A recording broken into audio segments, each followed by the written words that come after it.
Good morning, afternoon, nighttime. I need a new intro. What is up, guys? So, as you guys know, we got our Ferrari project, our Maserati engine designed by Ferrari, Porsche 911 SC. We're working on it. We're getting back to it. We're making some headway, and today we are getting some major progress onto it. And well, in the last video you guys saw, we ripped off the Maserati intake to talk about what our intake options could be. Right, we talked about how we could use multiple Maserati ones, there's multiple Ferrari intakes, and then we also proposed the idea of ITBs. And while we got these BMW ITBs, we mocked them up, we realized that they actually fit really nicely in there, and we linked up with my buddy Ding Dong Drift. Yeah, his Instagram name is crazy, but the guy is very talented, and he already designed us up our first mock for an ITB adapter to our Maserati engine, which is amazing. So that will be getting 3D printed today, so hopefully we could actually test fit these on the engine with our first mock tomorrow. That would be That's so fast. Yeah, That's he knows. awesome. Mr. Ding Dong knows what he's doing. If you guys didn't watch that video, go watch that video with some good information, and we measure it all in a funny way. So as we wait for that, we got to move on to the next section of the project, and that is going to be in the front of the car. We've been jumping around quite a bit on this one. It's a little bit of a weird car, but that kind of also keeps it a little refreshing to me too, which is nice instead of just being stuck in one area forever. Have our front compartment, the front compartment, the frunk. What do we need to shove in here? The two big things is we need to get a fuel cell in here, and we need to get a radiator in here, since we are now having an engine that is water cooled and not just air cooled. So when it comes to the radiator, we'll worry about that when it comes. But the first thing we have to get into is the fuel cell. We have to get a gas tank in here. Factory gas tank, it's big, it kind of takes up this whole little tub right here, but it won't work with the radiator setup that we need. And honestly, we want to build a more race car style car, and so we're going to use some race car style parts. And what we got here is, well, my favorite fuel cell, and this is made by Radium. So as you guys noticed, we put a very similar fuel cell in the Pro car and in my S13. This one's a little bit different because it's bigger. We put a 10-gallon cell in the Pro car in my S13, and this one is a 14-gallon since it is going to be more of like a road car. It looks like it has the exact same footprint. Yeah, it's cool. So the difference is it's still the same width and length, but the height is different. So even if you had a 10-gallon cell and you wanted to upgrade to a 14-gallon cell, you just have to change your hanger straps and they fit right in, which is huge. Honestly, I don't think anyone makes like a better overall fuel cell. One, it's super pretty. We love it, right? You want your fuel cell to be pretty. Besides that, the quality is incredible. It's an outer shell, so this black piece is an outer shell, and then the inside is a bladder. So actually, you got to think of it, it's almost, the fuel cell is mainly like this bladder that's just kind of supported by the metal carrier itself, so it actually makes it safer, because if this thing does get hit, we don't have to worry about the metal cracking because the bladder will still be safe. And on top of that, the fitment is unreal. I don't think you could make a better fitting 14-gallon cell, because a lot of them, you know, you'll get like square tanks and stuff like that, but I feel like square tanks always fit weird in cars. They really killed it picking the dimensions of this, and it fits really nice in the cars. Let's check this thing out. What's cool too is you could buy it with a mount already. So you see this stainless steel mount right here with the legs, so it saves you a bunch of time and effort having to make this, and now it's way easier for us to build off this outer cage to actually mount it into anything. It saves so much time, it's worth the extra money. It's nice, it's stainless, and it has a full cradle already made. So there's a ton of extra features about this thing I want to rave on about a little bit later, but our first mission is figuring out how we want to mount this thing in the car. And now there's a couple different ways to do it. So on the purple car, I try to do a more like OEM approach, and well, I made the mounts attached to the frame rails, and then I added a false floor so it integrates seamlessly. Like it almost looks like I just took a square out of the OEM panel and dropped it in. It looks like the trunk is completely still usable. I love it. I think it looks super neat, super clean, and this is like a really nice like street car style way to do a fuel cell. And then we had the more race car approach where Spoon nailed it in this car, and we have it mounted in a very skeleton, I'd call it like a more skeleton form. We're not trying to hide anything, it's purpose built. It's where it's gotta be. It's strong, it also helps stiffen the chassis, and it allows us to access things very, very easily. So with these two styles, we gotta figure out how we wanna mount it into the Porsche. The first thing I'm gonna do is, well, see how it actually fits in there first. Keep it wrapped up, you know, stay safe.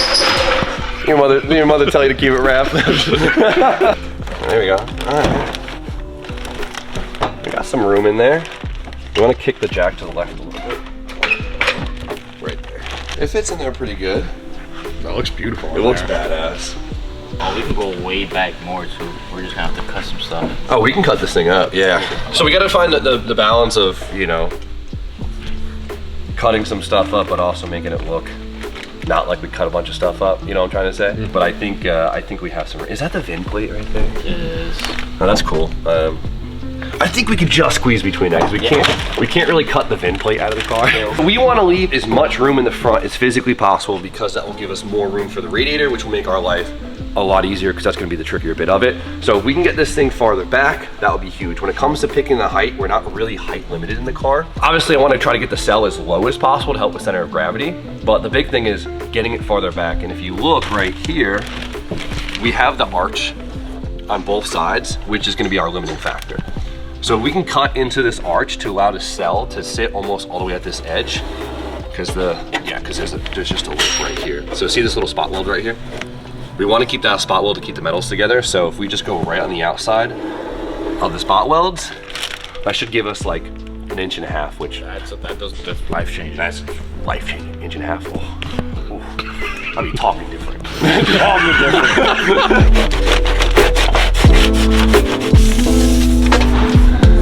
So we got real lucky. We're just gonna be on the edge of the VIN plate.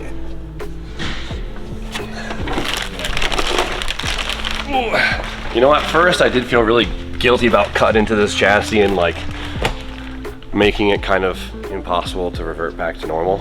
Why would it ever be reverted back? I don't know. At first, it's still a 911. I was like, oh, whatever. And no, we're past that. Which the Band-Aid has been ripped. Cut it up. Cut it up. Cut it out. Well, you know what I'm talking. Yeah. I know. You know. I don't know. You don't. What? Grow up. Out, get out of here. How do you, Joey's the man. I was never a Full House Come on watcher. now, cut it. So just Cut it out. I'm rethinking our friendship. Cut it out. See, there you go. Jordy, I bet Jordy would know. Jordy's got to know. Jordy's cultured. Go on. Jordy's cultured. Keep my name out of your mouth. Jordy, you're taking the interior and you're cutting it out, right? You know what I'm talking about? Cut it out. Cut it out. You know? Yeah. Everybody got that one, I think. Austin did it. Oh, really? what is it from? Wait for it. Hang on. Andy Dick. Cut it out. This is my process. Accept it, or you will be clipped. Is that Joey's name? Joey from Full House. Oh, I'm on a different show than you. Ha! Oh, yeah. I'm on a different show. Thank you. I needed that. Andy Dick, the guy with the crazy glasses. I'm showing my 30 crazy right now. So you'll see a little side quest in the background. We're finally getting the Z cage. I really want to bring this car back out to be a practice car and to get some solid practice in E-Town. And most tracks these days, we need a cage. So we were sending this thing off to my buddy Nils to get a cage, but step one is ripping the interior out. And well, Jordy's being the man today. And Fun. Cut it out. how many booms is this one?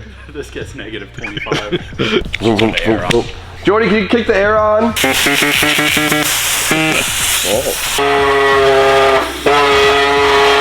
The metal is like surprisingly thin here. I was gonna say it's cutting through pretty easily. a little too easy.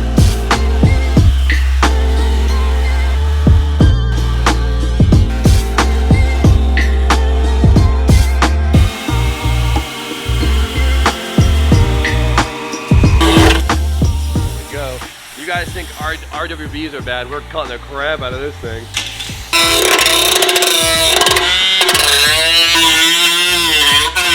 Viper chair comes in handy once again. Looks sick. Gonna go in a little bit more. Oh, that's perfect right there. I love it right there, that's sick. That looks awesome. Nice and low. Gives us enough room for the radiator. Nice and tight up in the chair. That's lower than I expected. That looks badass. Keep the stock fill neck. Yeah, right? So we're low enough that we can actually utilize the factory fill, which would be huge. Street car, you know? That's it. Stinger Jim. You know? Stinger. So it's sitting where we want it. I love it right here because it gives us kind of the best of everything. It makes it nice and low. Doesn't make things too tight in the bay. We can't really go back much farther without really having the rear at the chassis. I think this is it. And we do have quite a bit of room in the front to still fit this radiator, which is huge. Next step is, how do we want to mount this thing? And We said we wanted to go for more like a race car look, so I think we're gonna do it in a more race car method. All of the side panels here and these panels right here are structural. So they're all pretty thick metal, so we'll be able to tie into these without any concern, everything on both sides. And so we don't have to really worry about having to plate and reinforce some flimsy metal like if it was a floor pan or something weird. The only hard part is, it's not very symmetrical, but I'm not too worried about that. So we talked about doing this car more in a race car styling, so I think I want to mount this fuel cell in kind of a more race car kind of way. That's real like 80s, 90s Ferrari. Dude, all these old Porsche race cars, it's just square stock, just welded. So if we wanted to keep it old school, we can literally just weld a bar from here to here, which is actually symmetrical. Straight across, easy and done. But no, we don't want to make it easy for ourselves. That would be too easy. I mean, like, look at, like, boom, you're done. I mean, it's not a bad idea. It's not the worst. I don't think it looks bad either. You don't think so? No. I don't know, it doesn't look that bad, but I really like the way Spoon did it on the Pro car with the tubes, kind of at an angle. I just think it looks kind of badass. Your favorite word is pedestal. Did I say pedestal? Pedestal. Did you? Did I say pedestal? I don't think so. Yeah, This is going to be the pedestal. I'm trying to keep that out of the vocabulary here. Let's see if we could kind of make it work with some tubes, because I just think it looks more badass. Kind of like the square tube. You like the squares tubing? All right, let me get a tube. We'll do a vote. I mean, we can do the pedestals out of square tubing. Okay, give me a second. You know, chunky tubes, and we kind of put it in at an angle or something spicy. Okay, yeah, that looks way better. See, that looks badass, bro. And then maybe like, even if it's straight in or at an angle, it just looks cooler. You don't like it? Square all the way. Yeah, fucking. Or.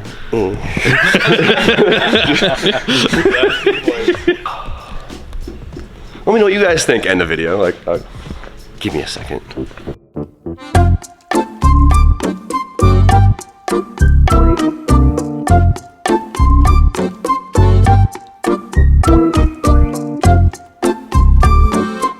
Meeny, miny, mo, catch a tiger by the toe. If he hollers, let my mama know.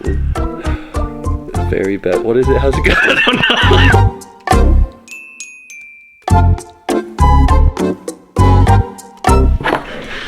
Tubes it is. You really want to go square tube? It would be a lot easier, wouldn't it? Should we take a vote? Should we take a vote? Yeah. All right. All right, everyone in favor for square stock, raise your hands. Everyone in favor for round? Hold on. T-Bone? Yes? Can you come over here for a second? T-Bone? We are in a vote of what material we use. Do we square stock it? Nope. Or do we round tube it? Round. Compromise. Round, just go straight across though. Yeah, good.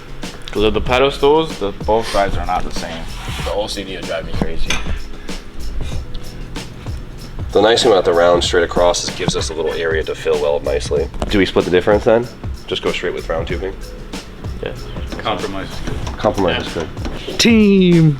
Okay. And come on. On three, tubes across. 1, 2, 3. Tubes across. Million ways to skin a cat, but we figured out how to skin this bad boy here. But we're gonna do the tube and we're gonna go straight across. And what's nice about that is it's really easy to tie in. And best off about this is this will allow us to have a nice flat section to plate in our radiator, so we can actually make better ducting for our radiator. Because Spoon, you want to dry mount that thing for me real quick? Talking about, you know, planning for the next steps, this is all really important. So regardless if we use this radiator or not, it'll be mounted in a very similar way. This will allow us, this will give us a really nice spot to seal on our radiator, which is huge. We can build right off of this. And then for the rear, we're gonna do a nice little angled bit, because I think it'll look really cool. And it'll support the weight nicely.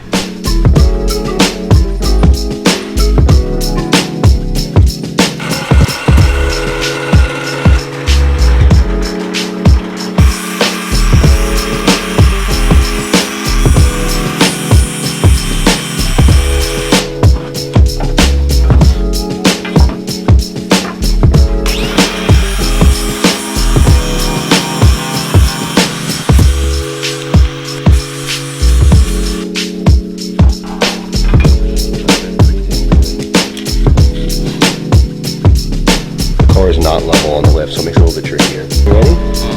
Stare right into the arc, alright? That's it. We did one tack to kind of fix the bar in one spot. We gotta make sure it's not only level to the chassis, but it's also square with the chassis.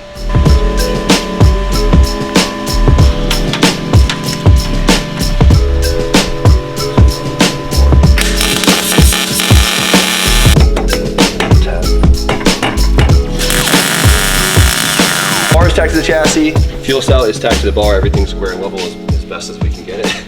So now we're gonna do the rear ones. And the rear ones, we were tempted to do a bar just straight in the rear, but I wanna add a little bit of spice to it and actually mount it down here at an angle. Plus we don't have any more bar. So this is, that'll look cool. Yeah, it'll look great. That'll look great. I'm gonna go get some welding gas, spoon, start chopping some bars.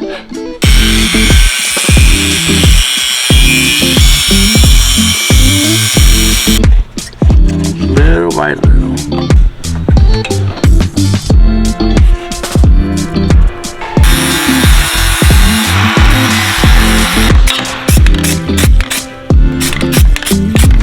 Alright, so the new legs are cut up, fabbed up, whatever you want to call it.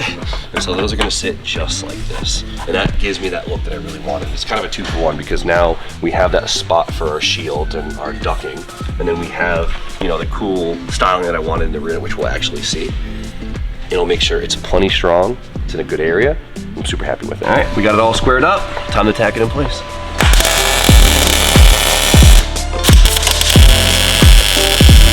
They're tacked up.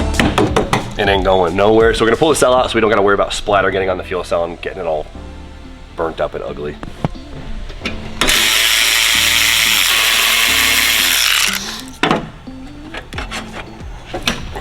Oh, it's all taped on the side, I forgot.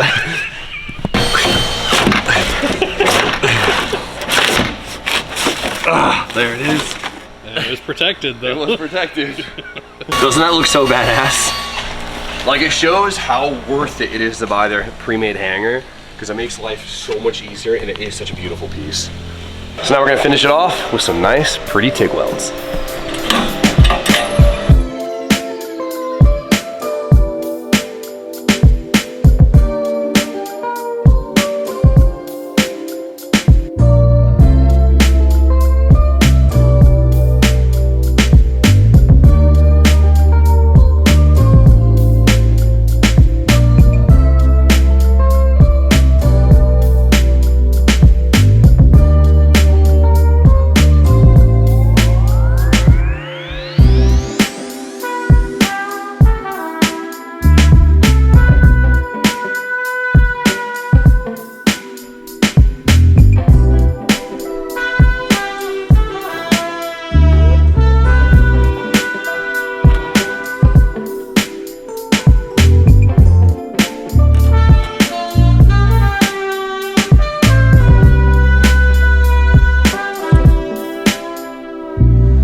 That ain't going nowhere. She's in there.